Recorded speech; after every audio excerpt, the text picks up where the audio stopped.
Oke, teman-teman, kita udah live ya. Halo, selamat sore, teman-teman yang sedang menyaksikan siaran langsung di Facebook Perempuan Mardika. Perkenalkan, aku Jihan. Gimana kabarnya? Semoga dalam keadaan sehat semua ya. Anyway, kali ini kita kembali lagi pada seri talk show reguler kami, yaitu Ngobras. Akronim dari Ngobrol Santai Bareng Buruh yang udah seri ke-30 ini. Dengan topik yang nggak kalah menarik, yaitu kerja yang belum kunjung layak bagi perempuan pekerja sawit. Apakah benar seperti itu? Mari kita cari tahu di sini dengan mendengarkan pengalaman-pengalaman teman-teman pekerja sawit ya. Oke. Aku di sini udah ditemani oleh dua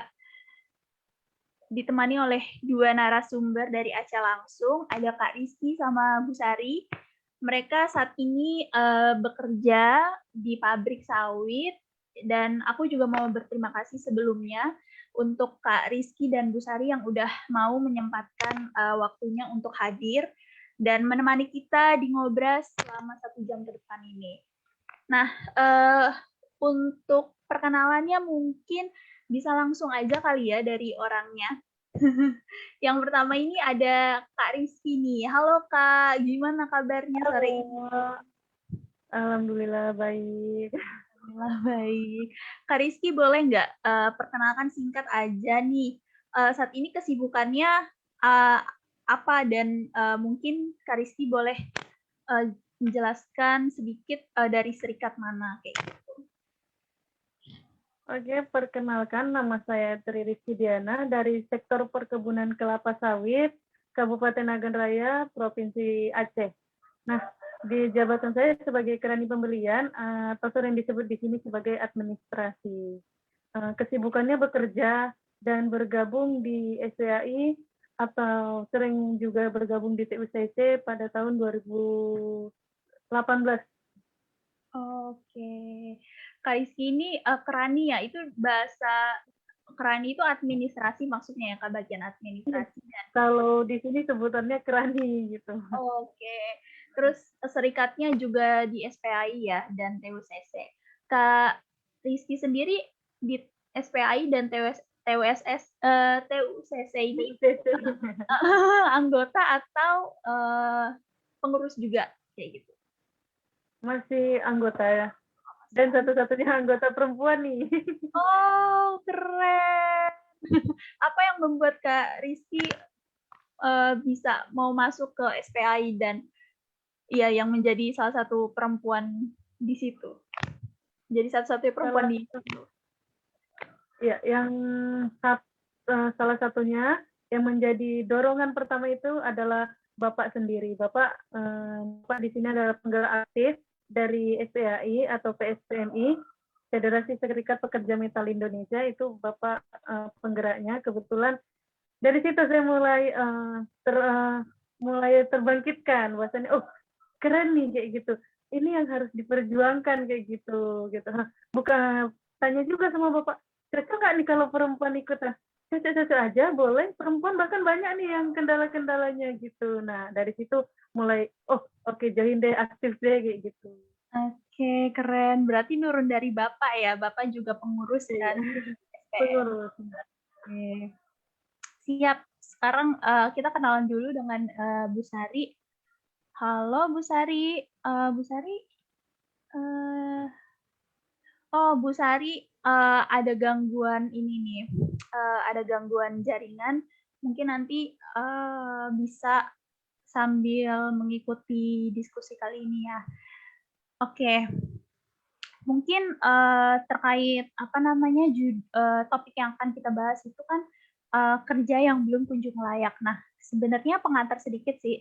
Itu teman-teman mungkin masih bingung sebenarnya kerja layak itu apa sih kan kayak gitu. Sebenarnya tuh pekerjaan yang layak itu merujuk pada 5 indikator kayak gitu. Kesetaraan dalam memperoleh kesempatan, artinya bahwa ada inklusivitas bahwa perusahaan juga memberikan kesempatan kerja yang produktif gitu tanpa memandang ras, jenis kelamin, ability, gender, agama, umur, fisik dan sebagainya. Terus yang kedua juga pekerjaan yang layak itu juga adanya pemberian hak-hak di tempat kerja yang dimana perusahaan harus melakukan pelaksanaan pemenuhan hak-hak substantif tenaga kerjanya. Mungkin ini hal terkait kayak jaminan sosial. Nah, perusahaan itu ngeberiin nggak sih dan melindungi nggak sih kesehatan dan keselamatan kerja pekerjanya kayak gitu. By the way, ini aku hujan, kedengeran nggak suaraku? Kedengeran? Oh, kedengeran. Oke. Itu yang kedua. Dan apa namanya? Sorry. Itu yang kedua terkait apa namanya? Cuti haid, cuti melahirkan, cuti sakit, pemenuhan hak-hak yang maksudnya sifatnya fundamental gitu. Dan ketiga, adanya perlindungan sosial nih terkait jaminan sosial yang diberikan perusahaan dalam melindungi kesehatan dan keselamatan kerja pekerjanya. Yang keempat, pemberian upah. Artinya pemberian upah juga harus yang sesuai dengan komponen hidup layak dan nggak boleh ada perbedaan pemberian upah antara laki-laki dan perempuan. Terus yang terakhir itu ada dialog sosial. Itu berarti artinya perusahaan memberikan perundingan bersama pekerja dan memperkuat peran tripartismenya. Jadi pekerja nggak boleh apa namanya nggak boleh diberangus serikatnya dan sebagainya. Nah, jadi aku tanyakan langsung aja nih ke Kak Rizky. Nah, Kak Rizky ini udah berapa lama bekerja di pabrik sawit? Nah, dari pengalaman Kak Rizky sendiri kan, Kak Rizky juga udah sedikit observasi kecil-kecilan ya ke ibu-ibu yang di kebun tadi, dan atau mungkin ke teman-teman yang sesama di pabrik. Benar gak sih Kak, di 5 komponen tadi itu yang aku jelaskan itu terlaksana di pabrik itu sendiri? Kayak gitu. Untuk pekerjaan ya, Rizky alhamdulillah sudah menjalan 3 tahun bekerja di perkebunan PT Surya Panin Suburdia 2 ya. Menyangkut dengan 5 hal tadi, hak-hak secara keseluruhan atau kita bilang 95% nih perusahaan ini udah mengikuti norma-normanya, sudah mengikuti dari aturan pemerintah dari mulai prokes, upah UMP kayak gitu kan, jam kerja, bahkan hak-hak yang sudah ada itu di pemerintah seperti cuti menstruasi atau cuti melahirkan itu sudah terlaksana di sini kayak gitu. Alhamdulillah sudah 95%. Mungkin ini nih ada hak cuti menstruasi sampai dengan sekarang belum ada tuh yang namanya orang berani mengambil hak cuti menstruasinya. Nah, kayak gitu. Pernah Rizky tanya berbaur juga sama ibu-ibu, kenapa kok nggak diambil? Yang namanya hak itu harus diambil, nggak ada toleransi apapun kayak gitu. Iya, kalau misalnya haid mau ambil cuti itu harus diperiksa dulu apakah kita benar haid atau tidak kayak gitu. Ya ibu-ibu ini risih kayak gitu kan kalau dites secara langsung mereka risih, jadi mereka nggak pernah mengambil hak cuti menstruasinya, takut terganggu kayak gitu. Berarti emang maksudnya memang sebenarnya secara tertulis memang diakuin ya hak-hak itu. Diakuin, iya, betul. Ya, di PKB, tetapi pelaksanaannya masih kurang ya apalagi terkait cuti haid ya Kak.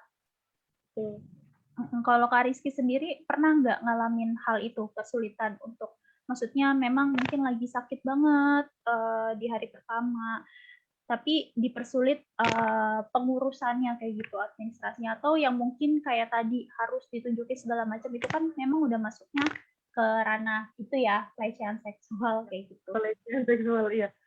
Kalau saya sendiri kebetulan masih buruh harian lepas ya, belum karyawan tetap kayak gitu. Jadi kalaupun sakit masih bisa diizinkan untuk nggak masuk kerja kayak gitu. Cuman yang udah saya tahu di mana-mana yang namanya menstruasi memang orang ini nggak pernah ngambil kayak gitu. Apapun gimana pun rasa sakitnya mereka nggak pernah ngambil kayak gitu.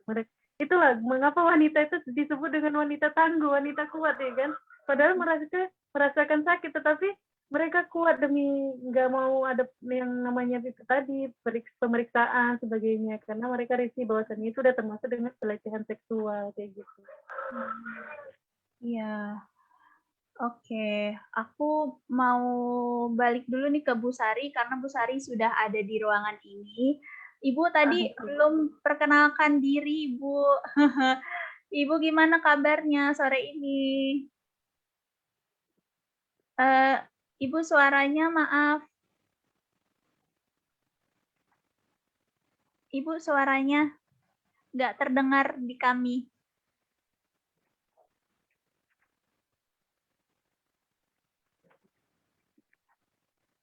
Oke, Bu Sari lagi kendala ini teman-teman karena sinyal. Jadi kita, halo Ibu, udah bisa?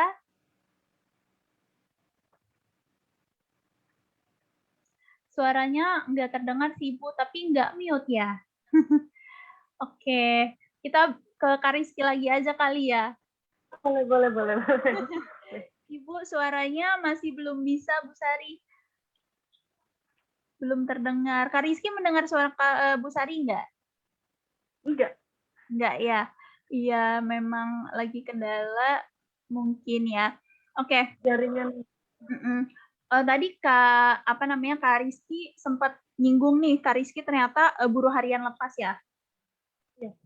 Oke, itu gimana sistem kerjanya sendiri? Kalau di pabrik, kalau aku kan di pabrik sawit mungkin aku belum ada gambaran ya. Kalau di pabrik sawit itu terkait berarti administrasi ya. Kamu kan tadi, nah itu kerjanya memang di office-nya atau di apa? Bagaimana sistem kerjanya itu sendiri? Boleh diceritain sedikit? Ya, bagian kerjanya tetap di office-nya ya, kayak gitu. Buruh harian lepas itu sering disebut kayak gini, kalau kita tuh ada tuh karyawan tetap mendapatkan BPJS kayak gitu, yang lain-lain lah. Pokoknya yang namanya karyawan tetap itu sudah mendapat jaminan yang lebih kayak gitu daripada karyawan buruh harian lepas. Mendapatkan cuti seperti itu kan karyawan tetap tuh, kalau buruh harian lepas tuh nggak ada kayak gitu, nggak ada yang namanya cuti melahirkan, menstruasi. Bahkan ada beberapa karyawan kalau misalnya seperti kami buruh harian lepas tuh, bahwasannya ketika dia melahirkan atau ketika dia cuti untuk mau melahirkan, biasanya tuh dia tidak dipekerjakan lagi kayak gitu. Oh iya, berarti Kak Rizky sendiri berarti belum ada kontrak yang jelas juga terkait perlindungan sosial yang tadi, mungkin BPJS kayak gitu dapat nggak Kak? Untuk yang itu nggak dapat, yang dapat itu hanya karyawan tetap kayak gitu. Sebenarnya kan apapun statusnya memang jaminan kesehatan.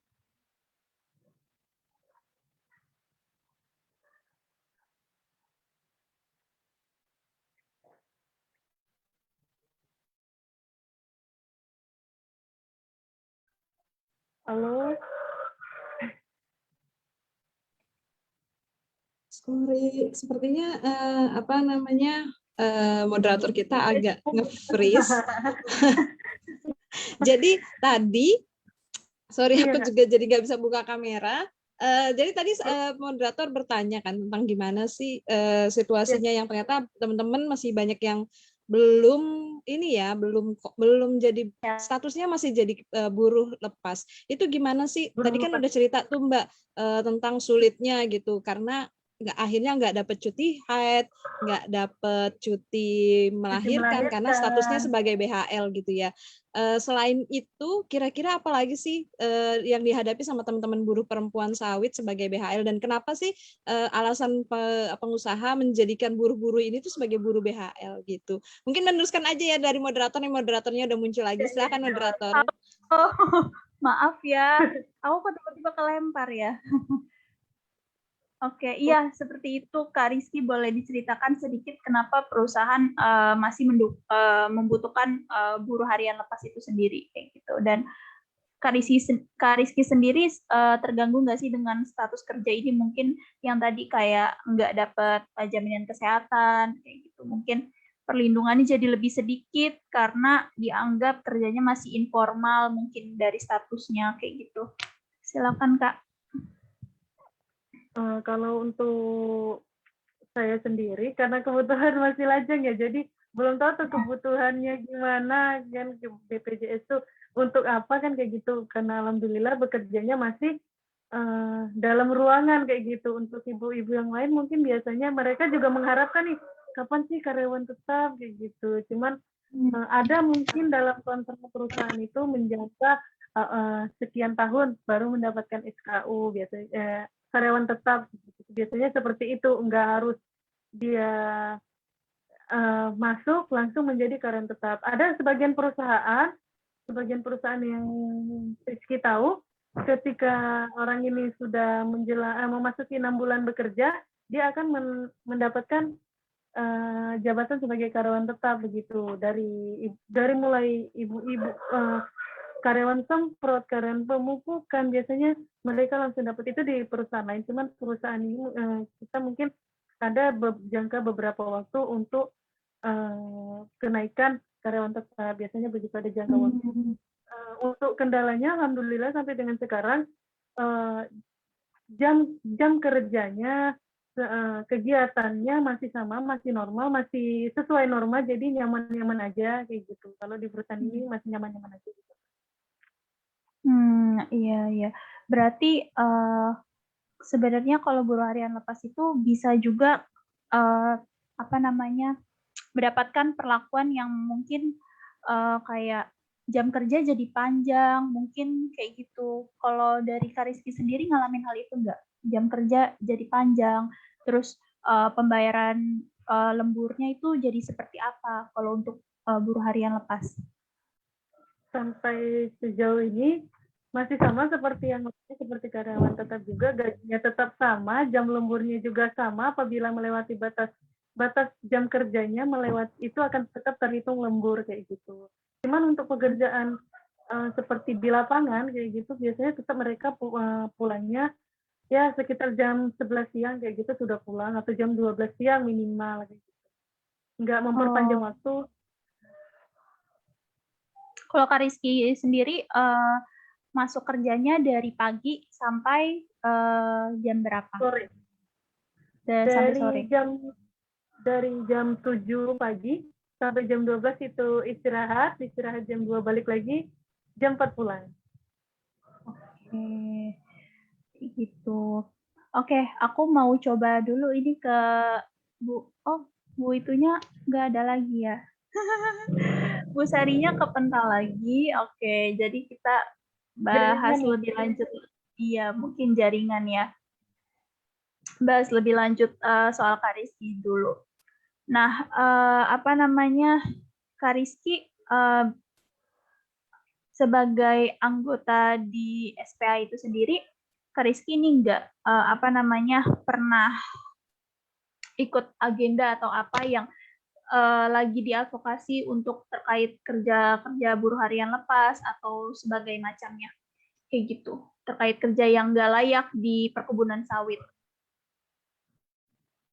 Paling sering ikut training TUCC ya, itu pelatihan pekerja perempuan selalu mengagendakan acara seperti itu untuk pelatihan pekerja perempuan. Apa sih kerjaan yang belum layak, atau ada nggak sih diskriminasi terhadap perempuan kayak gitu. Biasanya kan sering tuh terjadi, kenapa sih yang mandor itu diskriminasinya seperti apa? Kadang ada tuh yang bilang, kenapa mandor tuh harus laki kayak gitu, kenapa nggak perempuan.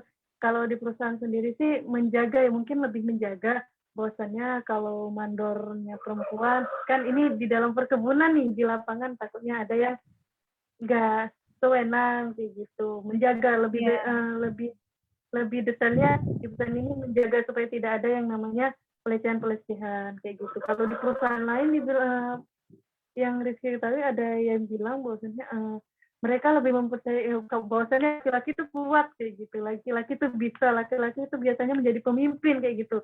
Sebenarnya perempuan juga bisa kayak gitu dengan dorongan-dorongan perempuan juga kayak gitu. Iya. Kalau misalnya dibilang takut pelecehan seksual, sekarang kan udah banyak tuh yang konvensi-konvensi yang mendukung bahwasannya apabila terjadi seperti itu kita bisa melaporkan kayak gitu. Cuman karena perempuan terlalu takut bahwasannya takut masalah aku bakal digeser nih dalam pekerjaanku kalau aku kayak gini kan gitu kebanyakan. Iya.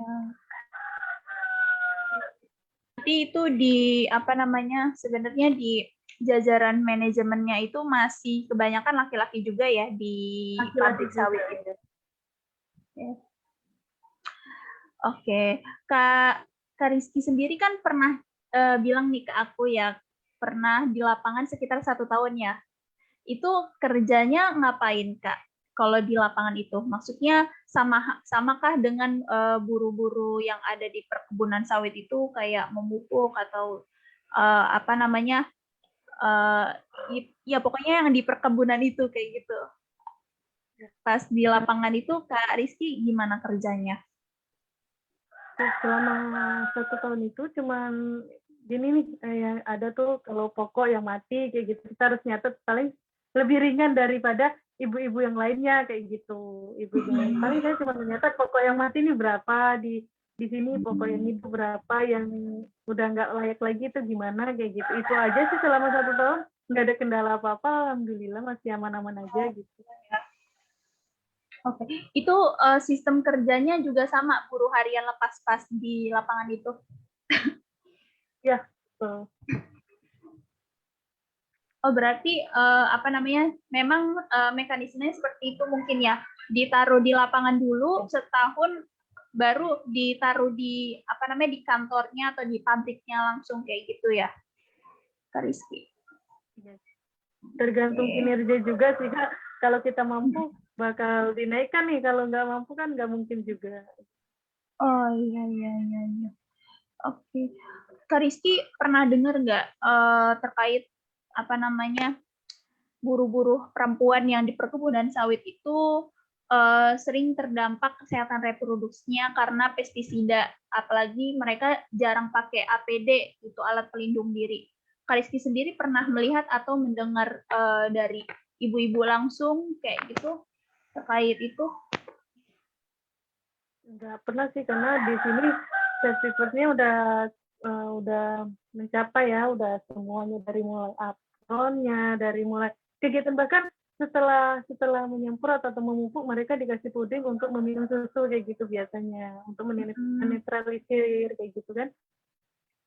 Kalau dari Buniman belum ada, karena safety first-nya pun bagus kayak gitu, melengkapi mereka. Oke. Halo Ibu Sari, aku coba Ibu Sari dulu ya Kak Rizky. Gimana? Halo Ibu. Dengar suaranya? Alhamdulillah sudah terdengar Ibu.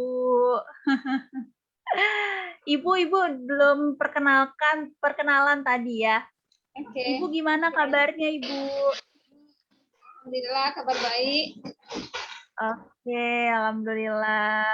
Gimana Ibu, boleh nggak perkenalan singkat aja nih, kesibukannya apa, dan mungkin Ibu kan juga katanya pengurus ya di serikat mana, dan lagi kesibukan di serikatnya apa, boleh diceritakan nggak Ibu Sari?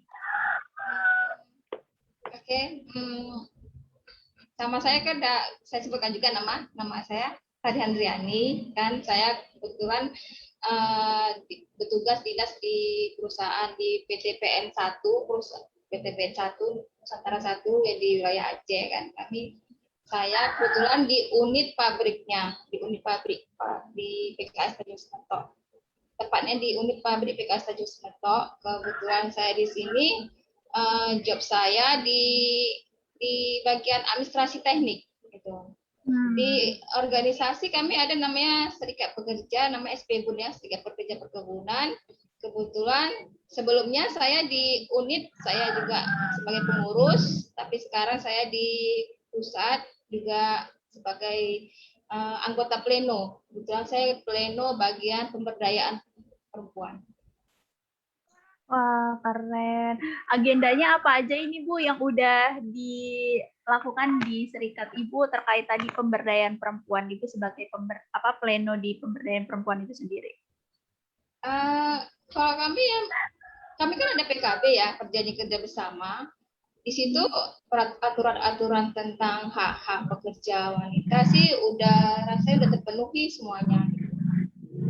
Cuma pelaksanaannya ya mungkin tidak 100% terlaksana gitu. Pasti kami kan banyak unitnya ya, kami ada 9 unit di PTPN 1 ini, jadi setiap pelaksanaannya tuh ya berbeda-beda, mungkin tergantung kepada atasan kita masing-masing gitu. Ada yang lancar, nggak ada masalah, ada juga yang kadang-kadang terkendala. Yang ada kendalanya itu seperti apa, Ibu? Maksudnya ini kan hak-hak pekerja wanita ya, maksudnya kan gitu kan, pilihan. Kalau hak-hak pekerja wanita itu misalnya kami ada cuti haid, cuti melahirkan gitu kan. Kalau cuti melahirkan otomatis kami memang dikasih cuti 45 hari sebelum melahirkan dan 45 hari sesudah melahirkan. Itu dilaksanakan semuanya otomatis diberikan gitu ya kan. Hanya kadang-kadang terkendalanya karena lama kali kita cuti itu kan, apalagi jika job kita berada di job yang paling penting di perusahaan kan, misalnya berhubungan dengan produksi gitu kan. Kadang-kadang ada juga kan teman yang bisa aja jabatannya jadi tergeser gitu dengan alasan takut mengganggu kelancaran pelaporan produksi gitu ya kan. Itu aja. Kalau cuti haid kami 2 hari diberikan juga. Itu juga saya bilang tadi tergantung atasan. Ada juga atasan yang mereka tidak mau memberatkan gitu. Jika kita minta cuti, ada langsung dikasih, oh silakan gitu kan. Ada juga kadang-kadang yang kita kadang nggak tahu maksud atasan ini apa, kadang-kadang terlalu banyak pertanyaan. Apa harus? Nggak bisa gini. Kadang-kadang alasan mereka, oh lagi sibuk nih, lagi banyak kerjaan gitu kan. Nanti ada tamu, ada permintaan ini gitu. Kadang-kadang kan kita malas ribut, terpaksa kadang-kadang kita pas lagi masa datang haid itu ya seperti tadi Bu Rizky bilang ya ditahankan lah gitu karena kita malas berdebat gitu dengan atasan itu kan. Udah gitu ada juga kawan yang mengeluhkan jika dia minta cuti haid itu malah ada dibilang atasan boleh ngambil cuti haid tapi kecuali di hari Jumat, Sabtu atau Senin, Selasa tidak boleh. Lucu sebenarnya itu kenapa kan. Hari karena itu Ibu? Saya juga ngerti kenapa ya. Mungkin karena pikirnya kita mungkin karena ini ya menyambung dengan hari Minggu gitu ya kan. Jadi seolah-olah kita mereka-reka jadwal haid kita gitu. Padahal kadang-kadang kebetulan itu ya kan, hanya kebetulan aja. Tapi kenyataannya seperti itu gitu. Padahal di aturan kami PKB kami tuh nggak disebutkan hari apa yang dilarang lah. Dan pokoknya pas waktunya datang bulan ya itu diambil. Kadang-kadang di situ lah yang suka berdebatnya para pekerja ini dengan atasan. Ya kadang-kadang ya terpaksa kami yang pas hari hanya di Jumat, Sabtu, ke Senin, Selasa itu yang mengalah gitu. Memang habis itu ya diundurkan, tapi terakhir ya itu kata Mbak Rizky, kita ya menahan gitu, menahan sakit, yang menahan risih kita di hari pertama dan hari kedua. Sebenarnya cuti haid itu disediakan oleh perusahaan, tapi kita perempuan-perempuannya dibebankan sekelumit kesulitan buat kayak pemberitahuan saya mens nih kadang harus bawa surat sakit atau segala macam kayak gitu ya Bu ya, dibebankan itu kayak gitu. Makanya jadi kebanyakan pekerja di sawit pun juga enggan gitu buat ngambil. Nah Bu Sari, saya sebelum ngobras sempat baca bahwa saya pernah PTPN 1 pernah demo gitu. Walaupun mungkin ini data tahun lama ya Bu ya, karena salah satu tuntutannya itu karena nggak memberikan, perusahaan itu nggak memberikan kebebasan bagi karyawan yang beragama untuk beribadah, dan menuntut untuk penyesuaian upah untuk buruh bongkar muat buah ya namanya Ibu ya, bongkar muat buah. Dan terus nggak ada jaminan kesehatan kerja. Nah, apakah tuntutan itu masih relevan sampai sekarang, Bu, di PTPN 1? Kalau bongkar muat itu, yang di bongkar muat itu pelaksananya bukan karyawan PTP. Mereka itu istilahnya pihak ketiga gitu. Seperti kami di sini ya, bongkar muat itu dilaksanakan oleh orang-orang yang di sekitar lingkungan kami sini gitu. Bukan karyawan PTP kalau soal bongkar muat itu. Jadi kalau mereka menuntut sih sebenarnya sih nggak bisa gitu. Istilahnya kalau mereka udah dikasih peluang untuk bisa bongkar muat gitu. Jadi seharusnya mereka tidak perlu menuntut seperti itu karena mereka bukan karyawan, jadi nggak bisa diberikan. Oke, berarti yang bongkar muat buah itu di PTPN nggak ada ya Bu ya? Kalau yang ini apa namanya, masalah karyawan sempat nggak nggak dikasih kebebasan untuk beribadah saat bekerja kayak gitu, sekarang masih ada nggak Bu praktek-praktek kayak gitu? Tidak ada. Kami beribadah, kami kebetulan di ruang musola kami ada gitu ya kan, diberikan ya waktu untuk beribadah diberikan, karena pun kalau misalnya kerja pabrik ini kan mereka kan satu tempat, satu operator tuh ada 2 orang gitu, nanti mereka sih bergantian gitu, nggak dibatasi gitu. Udah gitu setiap hari Jumat kami tuh jam 11:30 tuh pabrik sudah stop, jadi diberikan kebebasan untuk melaksanakan sholat Jumat. Nanti setelah jam 2 yang nanti baru kembali lagi beraktivitas. Oke, berarti masalah-masalah yang tahun kemarin itu udah nggak ada sampai di PTPN 1 ya Bu ya? Iya. Oke.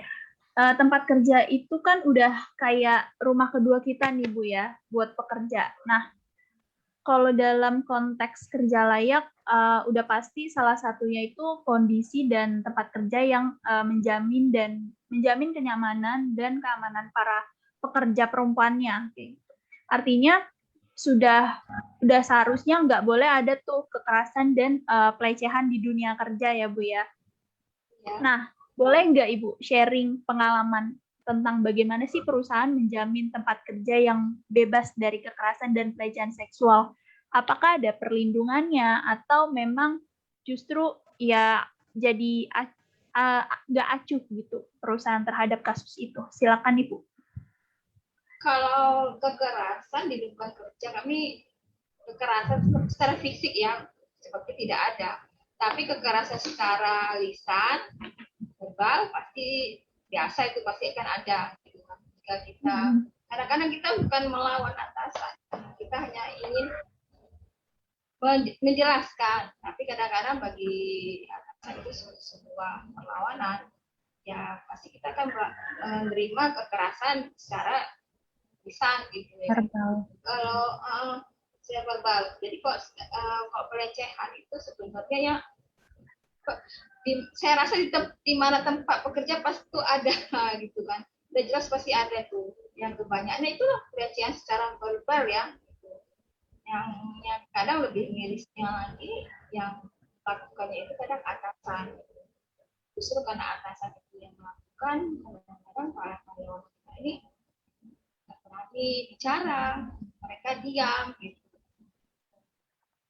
Ya paling cara mengatasi ya kita menghindar aja gitu. Kalau kita mau ngadu, kita takut itu karena kita ini karyawan gitu, takut ada sanksinya gitu kan, bisa aja kan sanksinya berupa sanksi ataupun ada pengurangan pendapatan ya, misalnya dibilang training atau lembur, itu aja yang ditakutkan. Jadi nggak pernah ada yang mengadu, padahal hanya sesama kan pekerja aja gitu. Ya nggak usah jauh, saya pun kadang-kadang juga pernah juga ngalami mereka secara total lisan gitu melecehkan kan. Ya saya gitu aja, jika bertemu dengan orang yang bersangkutan saya menghindar aja gitu. Karena pernah juga saya lawan, tapi kadang-kadang mereka nggak peduli itu mereka lakukan. Saya juga teman juga ada nanya ke teman ya, mereka melakukan maksudnya secara tindakan ada nggak secara pelecehan. Kadang-kadang ada juga mereka kayak dicolek-colek gitu, ada juga. Serba salah kita, kalau kita melawan,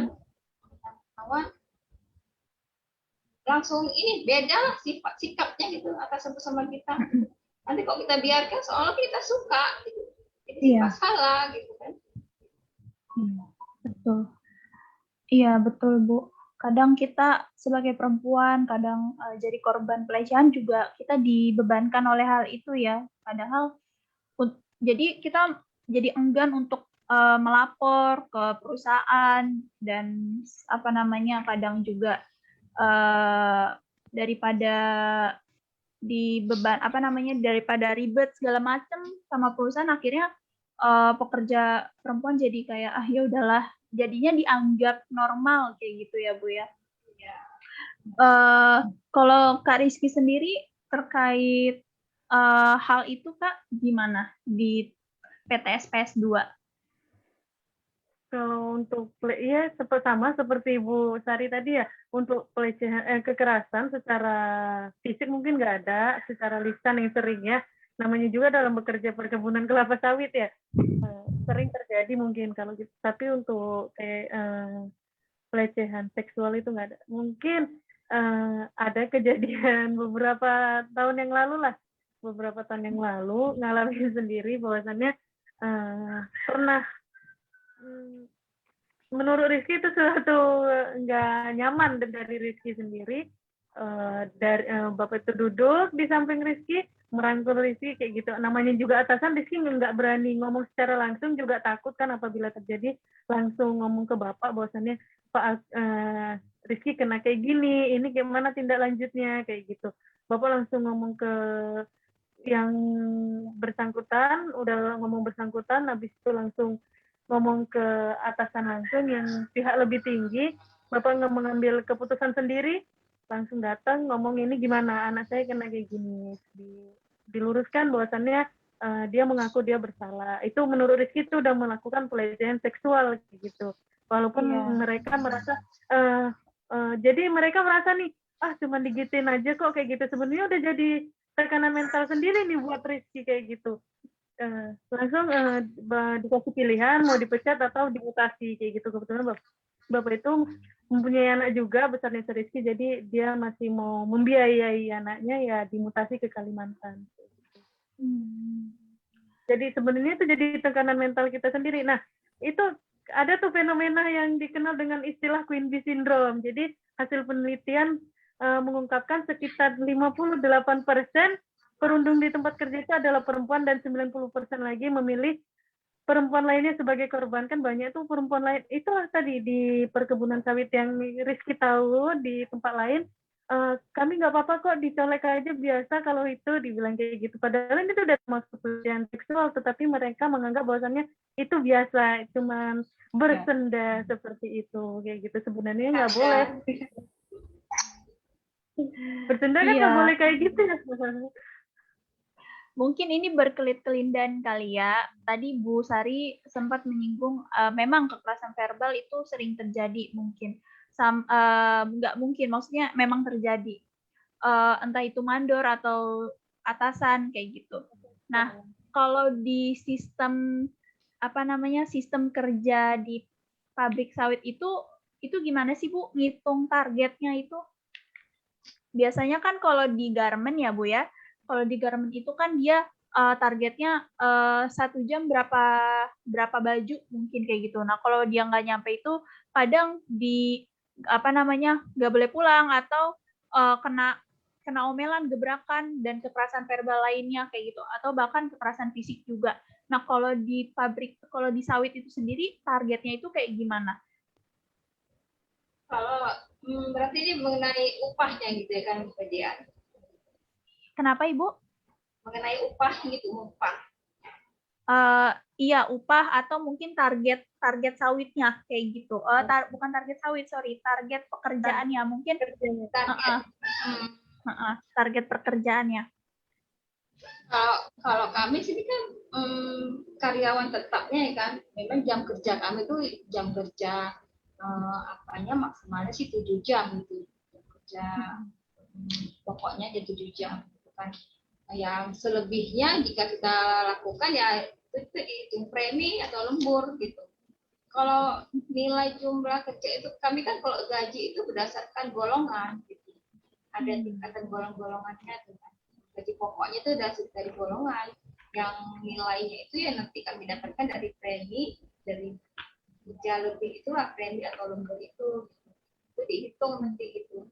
Kalau target pekerjaan tuh masing-masing kami udah ada nggak ini ya. Kalau di pabrik kan dia kan istilah mengolah buah TBS gitu kan. Jadi buah yang berapa masuk ke kebun itu yang kami olah gitu kan. Nggak ditargetkan harus segini, enggak. Jadi kami mengolah seberapa banyak yang dikirim dari kebun ke pabrik itu yang kami olah. Jadi target kerjaan harus apa? Paling kami ya kalau misalnya target kami ya sistem pelaporan aja ya, laporan berapa satu hari itu berapa buah yang masuk, berapa TBS diolah, berapa rendemen, berapa minyak yang diterima, itu berapa pengiriman untuk penjualan produksi, gitu aja. Nggak ada target harus kuatokan harus segini itu enggak. Jadi kalau mengenai gaji atau upah ya kami itu berdasarkan gaji pokok dari masing-masing karyawan sesuai dengan golongannya, juga dari premi ataupun lembur yang didapat jika kita lebih dari jam yang ditentukan gitu. Ya memang kadang-kadang jumlah lembur atau premi itu kadang-kadang sih ada nggak sesuai, ada yang sesuai. Kadang-kadang kita sebenarnya kita lebih jam kita 3 jam atau 4 jam, bisa juga nanti dikasih diberikan atasan hanya 2 jam. Iya, berarti itu kalau Bu Sari dan Bu Rizky itu kan memang di kantornya berarti ya, di office-nya. Ya, di kantornya. Kalau yang di perkebunannya itu, buruhnya itu sendiri, itu sistem targetnya itu apa, Bu? Kayak gimana? Ibu tahu nggak? Saya ingat soal targetnya sistem target buah itu mungkin ya, buahnya mungkin ya. Karena kan kami kan ada anggarannya, targetnya anggarannya tahun ini berapa, per bulannya berapa, per harinya berapa, mungkin dari itu ada targetnya. Kan kalau target itu kita nggak bisa juga, kadang-kadang tiap istilahnya ada nggak produksi itu nggak akan sama setiap bulan kan, ada istilahnya panen puncak, ada lagi nggak banyak produksi gitu. Semua sama. Oke, kalau Kak Rizky sendiri, kan Kak Rizky ini buruh harian lepas ya. Ada nggak targetnya dalam sehari kamu harus bisa menyelesaikan pekerjaan ini kayak gitu di Kerani ya Kak, di Kerani itu sendiri ada nggak? Nggak ada sih, ya sama juga seperti Bu Sari, kayaknya di sistem ACE sama ya, 7 jam kerja, hitungan lebih dari 7 jam kerja itu lembur ataupun premi kayak gitu. Sama sih sebenarnya, cuman kalau untuk di lapangan sendiri biasanya kalau untuk penyemprotan itu ada beberapa mandor yang sekian hektar nih baru dapat basis kayak gitu, kamu baru bisa pulang, ataupun sekian pokok untuk disemprot kayak gitu. Kalau pemupukan gitu juga biasanya beberapa mencapai 3 hektar baru bisa pulang, biasanya kayak gitu. Oh, kalau yang di kebun kayak gitu ya Kak. Kalau yang di Kerani sendiri mungkin nggak ada ya. Nggak ada. Berarti pengupahannya itu memang sesuai yang di kalau Kak Rizky sendiri sesuai PKB atau hitungannya harian. Ya memang kan kalau biasanya kalau buruh harian lepas itu no work no pay ya, maksudnya kalau nggak masuk berarti artinya nggak diupah kayak gitu. Atau sesuai yang di PKB sebulan segini kayak gitu, ada nggak Kak? Enggak Ada ya, tetap PKB-nya sehari. atau? Enggak, sehari ya sehari misalnya 126.000 kayak gitu kan. Ya kalau nggak masuk tetap hitungannya nol kayak gitu. Nah, kalau buruh harian lepas biasanya seperti itu. Oke. Kalau buruh harian lepas nggak ada target juga ya berarti. Nggak ada target juga, iya. Oke. Nah, kalau pernah nggak ada cerita pengalaman atau dari Bu Sari dan Kak Rizky sendiri kadang lembur atau jam kerja panjang itu, dan itu menyebabkan keletihan kayak gitu, terus ada mungkin yang dari keletihan itu jadi kecelakaan, itu kan bisa masuknya ke kelalaian perusahaan dalam menjamin K3 ya, kesehatan keselamatan kerja. Nah, ada nggak kasus seperti itu? Dari Kak Rizky sendiri, nanti baru ke Bu Sari. Kalau dari Rizky sendiri belum ada ya yang namanya perpanjangan kerja atau ada tuh yang sampai malam gitu kan. Kalau biasanya itu tutupan buku atau sering disebut closing ya. Biasanya ada, cuman itu hanya beberapa orang yang bisa yang bersangkutan kayak gitu, nggak semua karyawan. Tapi Rizky belum mengalaminya sih. Oh, kalau yang bersangkutan itu dapat uang lembur atau dapat? Biasa 3 jam atau 4 jam kayak gitu hitungan lemburnya. Kalau Bu Sari sendiri di PTPN ada nggak Bu kasus seperti itu, keletihan karena jam kerja panjang?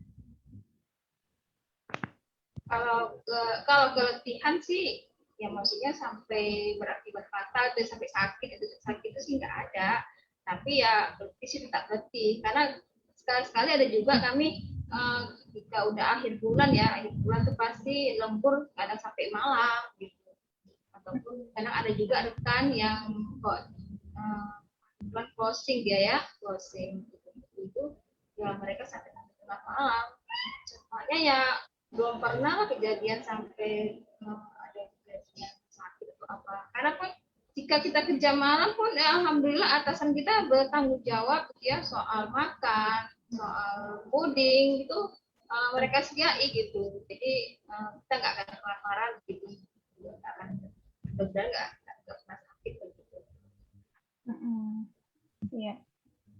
Kalau terkait serikat ada nggak Bu represi dari perusahaan dalam dalam pekerjanya berserikat, terus ada yang dimutasi atau ada yang diintimidasi segala macam, ada nggak kasus seperti itu di PTPN?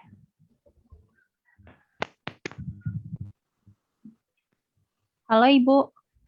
Iya, kalau berserikat, kami kok berserikat sih sama saya lihat ya ada dibatasi gitu kan. Selagi masih bersifat positif gitu ya kan, tidak menentang aturan tentang PKB, itu tidak menentang perusahaan, itu ini toleran kan, nggak ada dibatasi. Oke. Ya, kalau Kak Rizky sendiri bagaimana Kak? Di sana ada nggak represi atau maksudnya pembedaan perlakuan ke teman-teman yang dan pekerja yang maksudnya berserikat kayak gitu? Nggak ada sih kayaknya, karena kalau di sini kebetulan karena Bapak udah pensiun jadi serikat kurang aktif kayak gitu. Jadi serikat pekerja itu kurang aktif kayak gitu.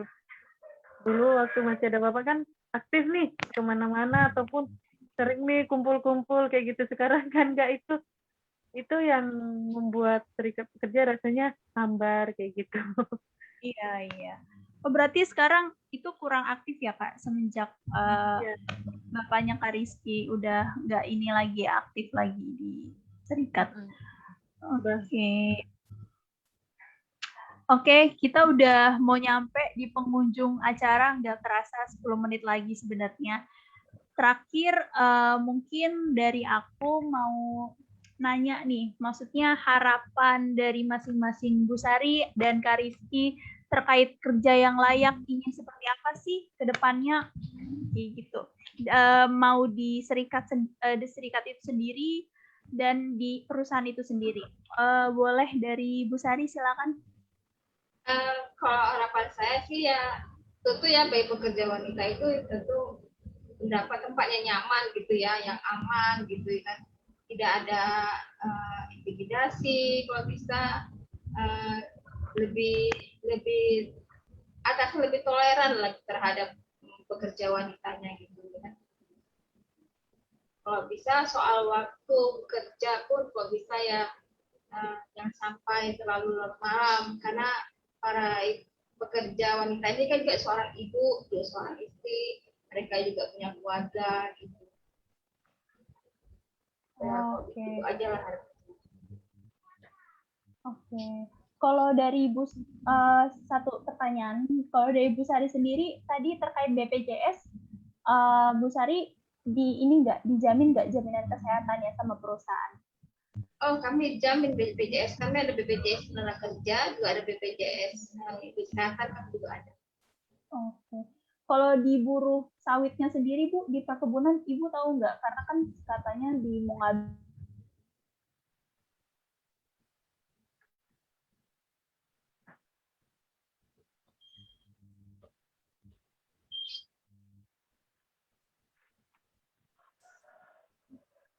Sepertinya Jihan nge-freeze lagi.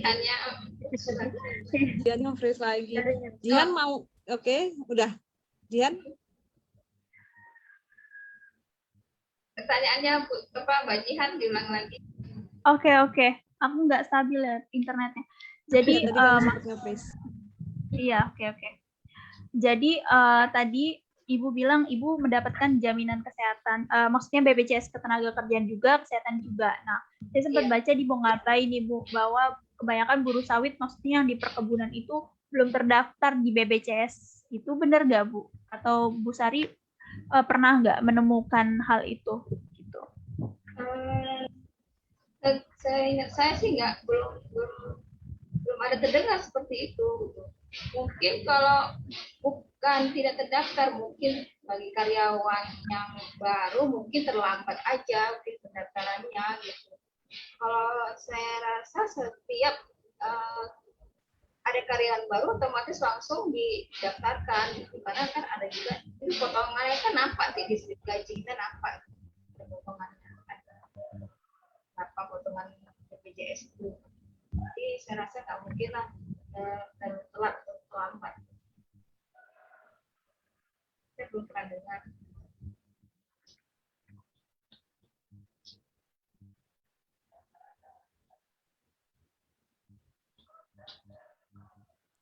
Ya, Jihan sepertinya terlempar lagi.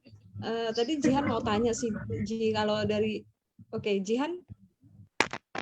Halo, Jihan. Ya, aku sempat nge-freeze laptopku, jadi aku pakai handphone sekarang. Oke, jadi itu ya Ibu ya dari Ibu Sari sendiri. Kalau dari Kak Rizky sendiri, apa sih harapannya untuk terkait kerja layak untuk di serikat itu sendiri dan di perusahaan itu sendiri? Untuk pekerjaan mungkin udah lah ya, cuman yang harapan ke depan nih untuk para pekerja perempuan ataupun para perempuan seperti kita ini dimanapun berada, harapannya supaya kita bisa lebih membangun lingkaran kekuatan antar perempuan untuk berbagi pikiran dan perasaan, juga memupuk keberanian kayak gitu. Jadi supaya kita tuh tidak lagi disuruh memilih antara bekerja atau menjadi ibu rumah tangga, karena menjadi ibu dan terus berkarya itu adalah dua peran yang kita pilih untuk saling melengkapi, bukan saling menegasi gitu kan. Perempuan tidak harus memilih sebenarnya nih. Kita bisa mendapatkan keduanya. Kita layak dan berhak melakukan itu tanpa diliputi kekhawatiran dan celaan dari sekitar kayak gitu. Karena saya yakin nih, Dan saya percaya jika setiap perempuan memiliki dosis kemerdekaan yang lebih untuk berbuat, bertindak, dan berkarya, maka dunia akan merasakan perubahan yang benar-benar nyata gitu. Itu aja sih, seperti komite-komite perempuan khususnya kayak gitu. Itu aja sih dari Berarti saya. harapan Kak Rizky, secara yang aku tangkap, mengingat di Serikat sendiri Kak Rizky perempuan satu-satunya ya, dan Kak Rizky ingin membangun perkumpulan perempuan-perempuan itu sendiri untuk memperjuangkan hak-haknya ya. Keren-keren Kak Rizky dan Bu Sari. Oke, kita udah di ujung acara ini. Aku tutup aja ya. Terima kasih untuk teman-teman yang udah selama 1 jam menemani, yang ingin udah mendengarkan ngobras kali ini. Sampai jumpa di ngobras berikutnya. Oke, selamat sore Kak Jihan. Selamat sore sebentar.